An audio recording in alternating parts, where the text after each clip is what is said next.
Welcome everyone to the eighth episode of the most interesting people in logistics. After taking a month off due to a knee injury and a knee surgery, finally back here with a special guest today, Lars Ward. Lars Ward is the Vice President of Business Development at FreightVana.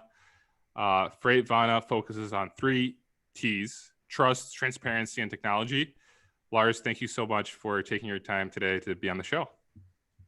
Hey, Paul, I'm honored to be a part of this. Glad that I can kick off your hiatus or return from hiatus for this podcast. Thanks for the invite. Definitely.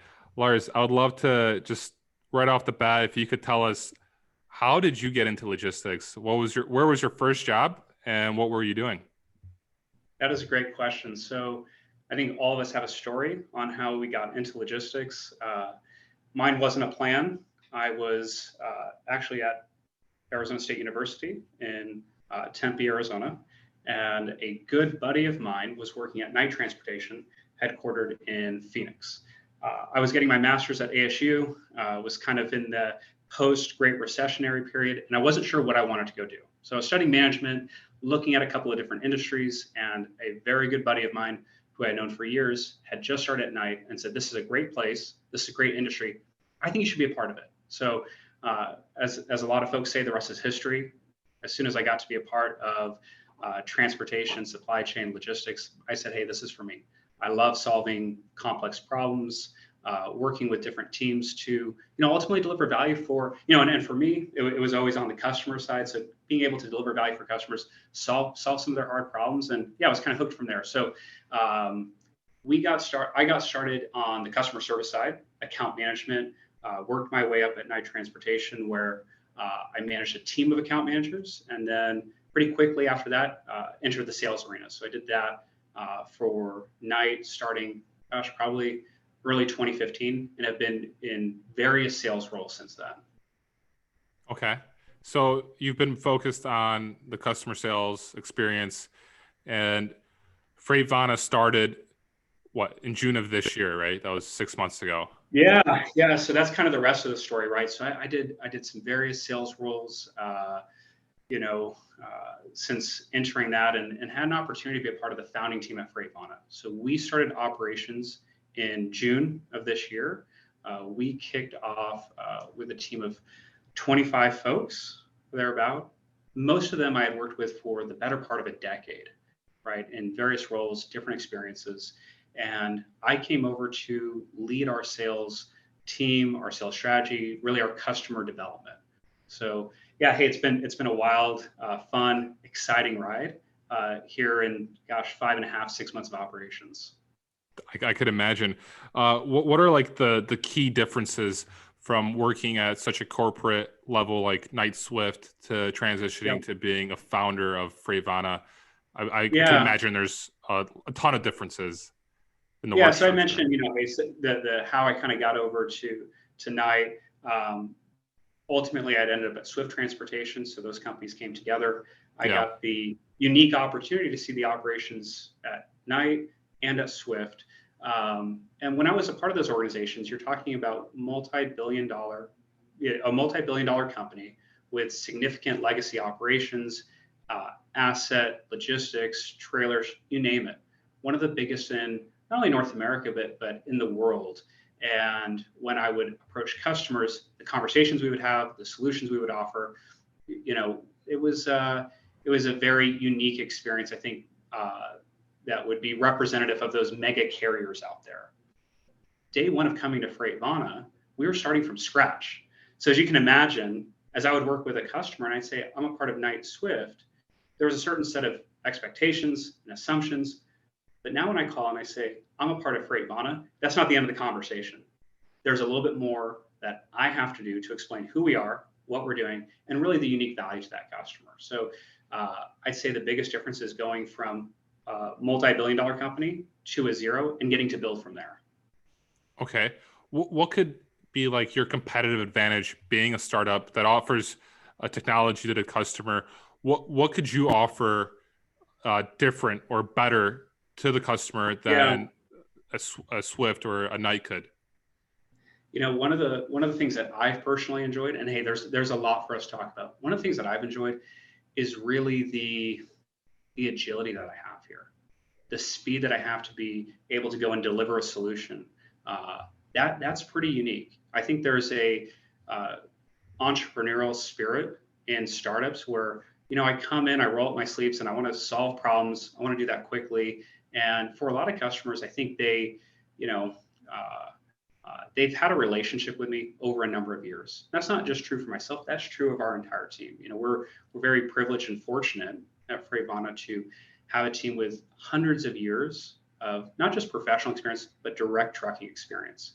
And so with those relationships, I think by and large, I've been able to start at least at a place of trust with those who I've worked with in the past. And I come and I say, hey, we're tech enabled. We're built on trust and transparency. And we're going to be able to go and solve problems different than how I used to do it before, right? And so that's a kind of a unique, and I think even disarming proposition to a shipper. I'm going to come and I'm going to build this new relationship on trust and transparency in a way that I haven't done that before. That's been a lot of fun. Okay. Lars, could you tell us a little bit about that transparency model? Yeah. Or is that more like, and so, hey, it's kind of, and you and I have talked about it offline a little bit.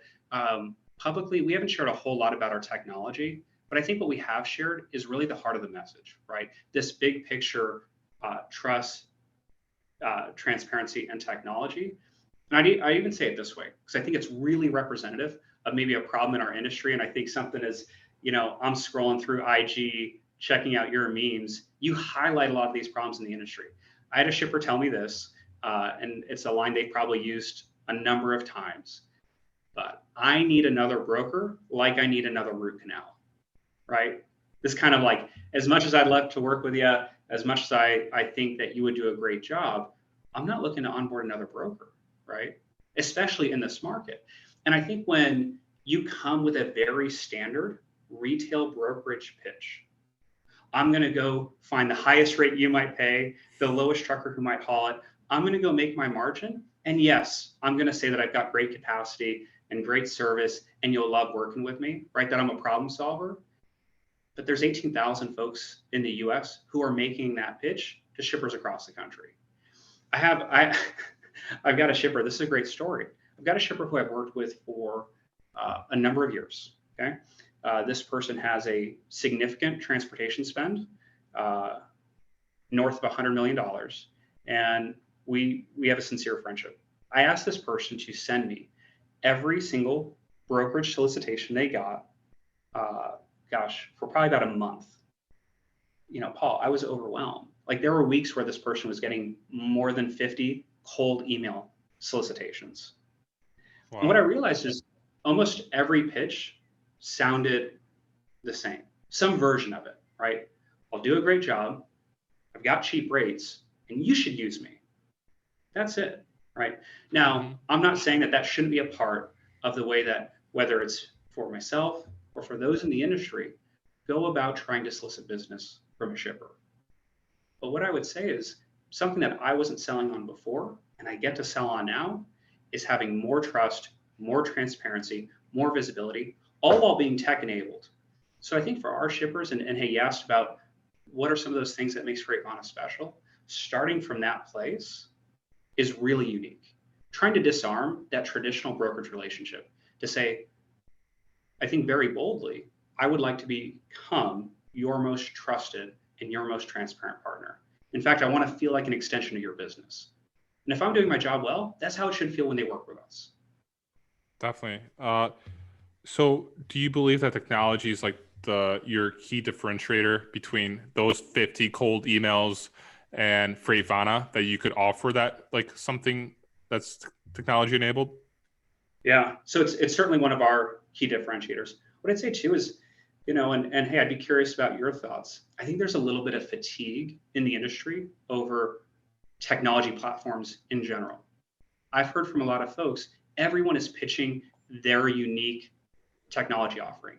So imagine now, if you're a shipper, you're probably overwhelmed in the marketplace, whether it's tracking, transparency, load boards. Heard a lot about APIs. We're going to give you this captive capacity. We're going to cover your load like that. Whatever it might be, I think for the shippers, there's a certain level of fatigue about technology. So is it a key piece of what I'm offering? Absolutely. but that can't be it. At the end of the day, we've got a great, talented team who does the hard work, right? Whether it's in the carrier operations, the customer service experience, I'd even say in the back office. We want to make working with us as frictionless, as easy as possible, right? So the technology underpins everything that we're going to do, but you still have to execute in each of those individual buckets. Your value can't be exclusively on the technology side. I've heard that from, hey, some of the other startups in the space, they go really, really heavy in technology.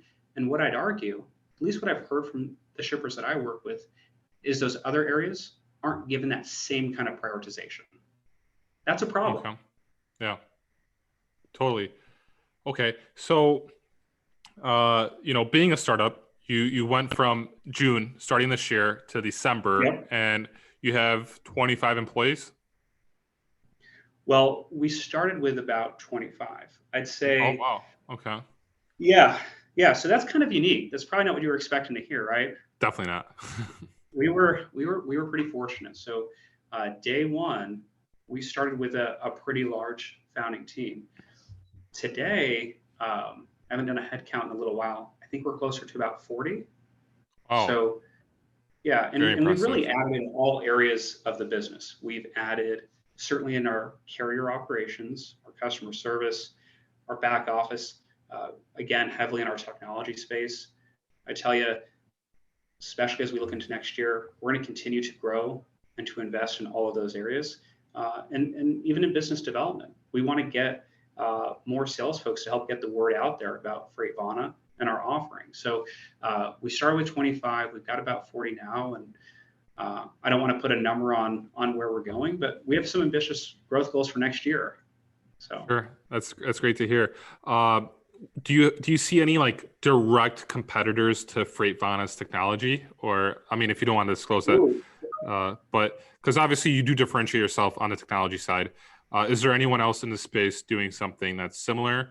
And just to build on that real quick, you are in Phoenix, Arizona, just in case Yep. people don't know, and there has been some. I feel like Phoenix has kind of maybe more. Phoenix is an underrated hotbed of Very transportation, underrated. supply chain, Yeah, logistics. So, totally. I've seen on Freight Waves, they kind of joke, is it Chicago, Chattanooga, where of course Yep. they're from, the Freight Alley. I think we might have the Freight Desert out here in Cool. Phoenix. So yeah, we're based here. We have most of our team working here in the office in Phoenix, but we have folks, I think, now in 4 states. Okay. Yeah. So, and as I think certainly remote work is more prominent and popular, but also adding talent where we can find the best people available, right? Yeah. So on being based here in Phoenix, I think we got to talk a little bit about that. Of course, a lot of our folks came from a very large, background, very large company in KNX, but Global Trans is based out here. I think from the Global Trans tree, you've got a lot of other startups. I know some of the folks from P44 were a part of that. Emerge certainly, and then a number of other smaller brokerages that are based here, niche boutique brokerages that do a great job. What I'd also say is most large national outfits have not just an office in the Metro Phoenix area, but a very large office. I think that's because it's a great place to live and work, a great talent pool. I mentioned ASU before. They've got a great supply chain program and a great business school.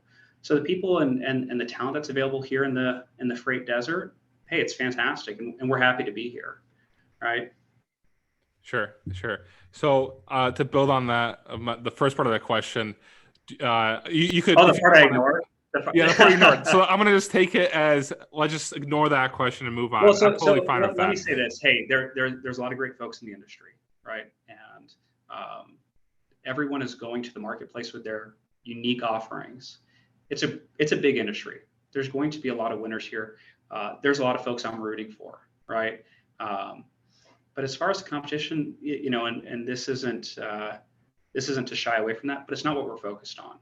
Especially as a startup, sincerely, what we are focused on is building the absolute best business we can here and delivering the best value we can, not just to our shippers, but to our carriers as well, right?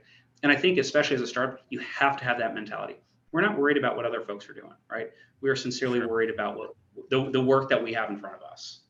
Definitely. Eventually, you'll get to a point where you'll be worried, maybe about. Well, you should Maybe, get to a maybe, point. Yeah, yeah. maybe Okay, they should be worried about us. that's true. That's true. I'm actually reading a great book right now, like your next 5 business moves. Sorry, I'm gonna just grab it real quick. And he talks about it. Your next 5 moves. I'm a big reader. What your next 5 It's business great. moves? All Yeah, right. your next 5 moves by Patrick Bet Okay. David. But yeah, the chapter that that I'm actually reading right now, it's Stay Paranoid. The Grandmaster never lets his guard down, and he basically talks about how you got to be aware of your competitors, and talks about how the S&P That's 500. fantastic. And so, hey, for those folks who might be listening to just the audio of it, on the spine of the book, there was a picture. I think it was a pawn, right? It So was much yep, of yep. yeah, I have to get my chess pieces right. So, but hey, so much of life, I think we compare to sports, but chess is a great analogy. Your next 5 moves, I think what that book is alluding to is that idea of, not just what I'm going to do next, the next phone call I make, the next meeting I set up, but really the next 5 months. I'll tell you, hey, I might need to check that book out because I love Great that book. perspective. I Yeah. love the way of thinking about that. For me, I've certainly been thinking about that tactical next step. What do I do?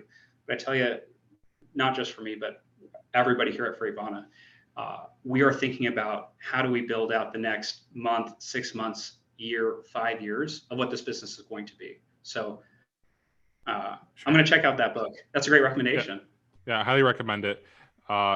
So with FreightVana, having technology, building this transparency and trust, do you see any large changes in the way that a customer sales rep or a carrier sales rep does business with trucking companies within the next 10 years? Like, what kind of technology will come in that might change the industry that we work in? It was funny. I was talking to our CTO, Don Everhart, and what I was asking him was a similar kind of question. I said, what are going to be the big trends in freight tech, specifically freight tech, over the next year, right? And I think your question gets to the heart of all of operations. Like, where's the industry going and what is it going to look like? There's massive opportunity to reduce some of the, I think, highly burdensome work of freight transactions. Now, I'd be lying to you if I said I know exactly what that would look like. But what I'd say is the parts of our jobs that we don't like in freight today probably shouldn't look the same, whether that's a year from now, but certainly not 5 or 10 years from now. And I think technology can help to enable us to do the things that we like the most. I'll give sales as an example. So sales folks, by and large, will have some sort of customer management tool where they manage their deal pipeline, their bids, their customer data. Well, some of that work can be very tedious. And if you're a salesperson, that's probably not the part of your job. As important as it is, that's probably not the part of your job that gets you up in the morning and gets you excited. Definitely. What I get really excited about is building up a relationship, getting to deeply understand a shipper and their needs, connecting the dots about what makes their business tick, the value that I can provide, and then kind of painting that value picture of how we would work together. What I don't want to do is go and do data capture and things like that. And, so even to that point, our team's done a great job here of making it as easy as possible for us to capture the information that's important, which we need, right? But enabling us to go do the work with our customers and with our shippers. So, hey, that would be one small example, right? From a sales perspective. How many more examples are there from a carrier operations side, from a customer service side? I think about scheduling, I think about tracking, I think about the carrier onboarding process. How do you make those job functions better with technology? So I can't tell you what it looks like, but I tell you there's a ton of opportunity there. Well, ton of opportunity.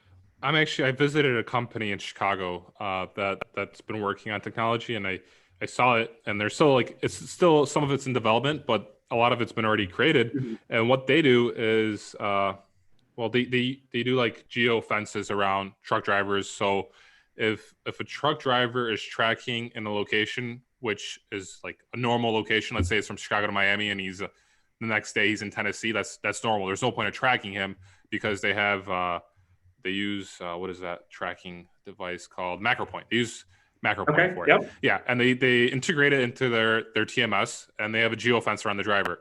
So unless the driver is tracking outside of the geofence, they're not even going to call him. So that's like Right. one thing. Because technology is told them like, hey, like we're good there, Exactly. and go focus the attention elsewhere. Yeah. So examples like that is where we're going. No doubt about it.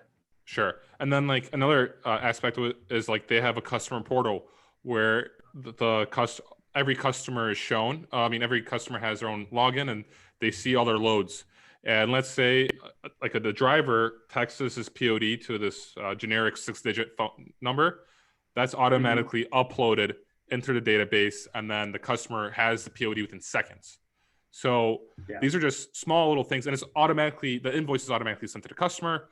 There's so many integrations that they've created where like I've talked to the owner and he's like, I'm not going to outsource any of my work. I'm only going to focus on my technology and keep everyone in the office in Chicago. So, I remember when I started in 2012, tracking down a POD wasn't as easy as that. You'd wait for a driver to get to a truck stop to fax it. You'd wait for your database to have that information available and then get it to a customer. And the time between that, sometimes it was hours, often it was days, right? And then imagine, not only for the customer's workflow that's dependent on that POD, but also the billing workflow that's dependent on that POD, right? So again, I think there are just, we've covered a handful of examples. I mean, Paul, literally hundreds of examples of I think where we can automate them, make it simpler, and the industry will be better for it. Yeah, I totally agree with that, Lars. And it's fascinating to just see it unfold, seeing like, and especially with you're working on it, you have a whole team that's working hands-on creating this kind of product. So being part of that, that's going to create a lasting change and improve the industry. So, everyone who is a part of the team here at FreightVana has their own unique story about why they wanted to be a part of this journey, right? And I would tell you, for me personally, getting to be a part of a company, a group of people who are working on problems like that was huge, right? You think about from a career standpoint, opportunities like that don't come around very often. And so getting to work with a team like what we have here that is working on some of those problems, hey, that was something that I was very excited about. Definitely. And from moving on from like a large corporate environment, do you think, or did you see that like these large corporations aren't paying as maybe detailed focus to certain needs of the customer, or they're just so big that they can't, they're not even, because they have a big money spend. They could invest a ton of money into technology and create something for the customer. So like, I'm just wondering, like with your team, like what's we kind of touched on this topic before, but are they like not they not really focusing on it, or are they focused on it as well? Well, you're asking the right question, and I think it would be hard to give a good answer that's representative, not just of large companies in general, but of our industry specifically. I think there are some large companies out there that are doing great and innovative work, but I don't know if it's the pressures of managing a large business or a legacy business that has the tech debt of years of decisioning, or if it's just, in trying to turn a large ship, right, to make that pivot. It's not an easy process. Sure. I was having the conversation with somebody here about, about making organizational change, right? Do you rip off the Band-Aid and make the change all at once, or do you see it as a process and as a journey?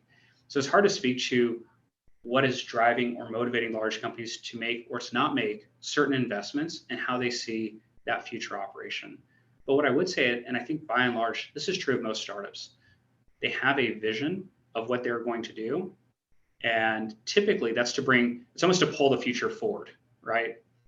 What we are doing here at FreightVana, I think is, exciting, but I could also see it being a part of the industry's table stakes in the near future. What do I mean by that? Well, we talk a lot about trust, transparency, and technology. That underpins everything that we would do. But what I'd say is in the conversations I've had with shippers, they want to see the industry move to a more transparent and trusted sort of brokerage relationship and partnership. So as we think about the business dynamics of change and what's going to happen, yeah, I think other folks want to move to more trust, more transparency, and more technology. How fast they're going to do that, I don't know. But it is nice to be in an environment where that is the day one operating for us. Yeah, it's amazing. And, with logistics, being a freight broker in the trucking industry, there's a lot of gray areas, a lot of shadiness involved. And, being able to make that, a lot those, of yeah, a lot. So like being, helping the industry, become better is just so important, just because, even when we're dealing with, let's say, like double brokers, I'm trying to figure out a way how to make that more transparent and make it more legitimate, just because I feel like there's a lot of, kids that are, working hard in other parts of the world where they don't have other opportunities for them, but right. that's like the only opportunity they have. So it's like, how do we make that more transparent to fix that problem? Because it is a problem in the industry, and there's a lot of problems. So like just being able to focus on one specific. It's a problem that you've definitely zeroed in and highlighted. It's a huge problem, right? And I think it's a problem that's almost been under the surface in transportation, so to speak, right? Where do you know what's actually happening? The carriers who are actually hauling the business, the broker who's actually doing the work. I'd say by and large, most shippers are unaware of how much double brokering happens, and they're only aware when there is a problem, right? And so, hey, going back to a comment I shared with you from a shipper who, I think was kind of honest and to the point. They don't want to bring on more brokerages because of some of that shadiness that happens in the industry. So to your point, how do you shine a light on that and make it more trusted and transparent? I know I've said those words a couple of times, but it underpins everything that we do, right? Yeah. And I think a part of how we disarm the traditional shipper brokerage relationship. Yeah, true. And I would love to also pick your brain on the business development side, because you did mention, obviously, that technology has been a forefront of getting the relationship. I'm not sure there's a signal issue here. I don't know if I'm losing you, Lars. Can you hear me, Lars? Hello? Hey, Lars? Oh, can you hear me? Okay. Yeah, there you are. Perfect. Okay. So I heard you say you wanted to ask a little bit more about the business development side. Yeah. Just to pick your brain and see, like, what are some important aspects of it. So you did mention, obviously, the technology being enabled with FreightVana helps. Yeah. You also really deeply try to dive into the problems that shippers face to see how you could help them.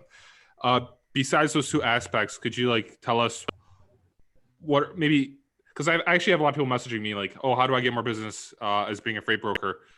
Maybe you don't want to disclose these secrets because they're super important. But if you have some kind of knowledge that you'd like to share with us that you've learned from the years that have helped you build your book of business, or just to maintain your book of business. Yeah. So that is a big topic, something I'm passionate about, something that I love. From really a high level, let's talk about that individual salesperson. What are some of the characteristics and qualities that they need to go about being successful? I'd say focusing on your value proposition. What are you actually able to do for a customer?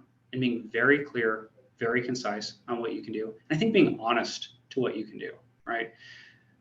One of the big problems in our industry is companies that say, I can do everything. I can be your one-stop shop. Now, in some instances, that might be true. But I think being able to articulate and focus on network alignment, synergies, and specific offerings are really going to help to set you apart as a salesperson. The other kind of qualities and characteristics that I think are important, especially as I think about building out our team here, I look for people who communicate very well, right? Who can build relationships. I think relationships are almost the table stakes of our industry, but it's impossible not to give that enough prioritization. How good are you at going in, understanding what a shipper needs, and building a long-lasting relationship that you can lean into? Perseverance, grit, talked about that a lot here. Sales can be a high rejection sort of business, especially in brokerage. The example I told you about of a person who's a good friend of mine forwarding solicitations. Now, it's not because this person doesn't empathize and understand that sales journey, but he does not respond to all of those messages. Why not? Well, he's getting bombarded. So what does that mean? Well, as that sales individual, you are going to have a lot of rejection. A lot of rejection. To be really good at sales, you could look at different industries, different data, different statistics. You should expect a high degree of rejection. What does that mean? Well, it means you're reaching out to a lot of customers, and there are so many shippers in the US who need help with transportation services. There is nearly an endless opportunity set from a sales perspective, right? But again, if you're doing that and if you're putting in that work, it should mean you are rejected or ignored often. So I think developing that personality trait of perseverance and grit, that resilience to not take that personally, and I think even more to know that there is an opportunity for a long-term relationship, right? I don't necessarily expect to, as great as it would be, start moving freight for somebody on the first phone call. In fact, if I do, I'm probably not going to be very successful. But I want to go into those interactions with a kind of a discovery mindset, make sure that there's a mutual fit, and go from there, right? And I think if we go in with that sort of persona or mentality as sales individuals, yeah, we're going to be a lot more successful. You see a lot of folks, they get too discouraged and they get burned out. The burnout for sales in this industry is crazy high. Yeah, no, I've experienced it myself on the carrier sales side of running a team. And then real quick to start wrapping up here, because I know that we don't have that much time left. But Lars, you did have a poll last week on LinkedIn where you actually touched on that topic. So if you could actually tell us what the poll was and what was the leading answer, or leading answer. Yeah. So let me pull up the poll. I want to make sure I've got it right. So I had asked for your next sales hire, what trait would be, and it's impossible to pick one, so I preface that, but which trait would you hire for? Okay. So I'll give you, what I had asked for, and then I'll give you the what was the answer, and not something that we had highlighted yet. So I asked about grit. I had asked about cultural fit, competition or ambition, right? That ambition drive, and then industry knowledge. So before I give an answer, Paul, I think you voted. Which should you vote for? Which of those four? I voted for grit, I believe. That's what if you could. Yep. Yeah. So grit was tied for second place with competition and ambition. Okay. Last place was industry knowledge, which I was maybe not surprised about, but it was last by a mile. The number one voted on from that poll was cultural fit. Okay. And not something that I've talked about with you, sort of like relationships. And I didn't put relationships in that poll because how do you not vote for the ability to build relationships? But cultural fit, I think that is probably the number one trait that you need in a sales hire. I didn't vote in that poll, but if I was forced to, I would probably be somewhere between grit with you and cultural fit. Okay. If you've got a phenomenal salesperson who does everything right, but doesn't align with the company's vision and the employees of the company, that is not going to be a recipe for long-term success. Just there's no way. So I think cultural fit is not only important for a individual salesperson, but I think it is wildly important as a company to have a strong cultural identity. This is what we do. This is who we are. And we're able to bring that message effectively to our team, to our carriers, to our shippers. I think if you can do that well, you're going to be ahead of the game from a selling perspective. And what I tell you is, hey, I've been a part of several organizations.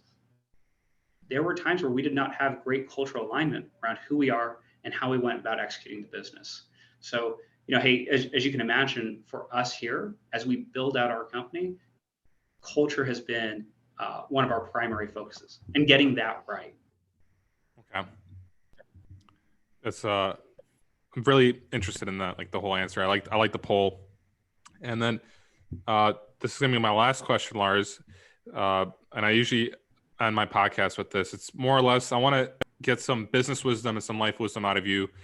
Okay. What are some things that you've learned along the way?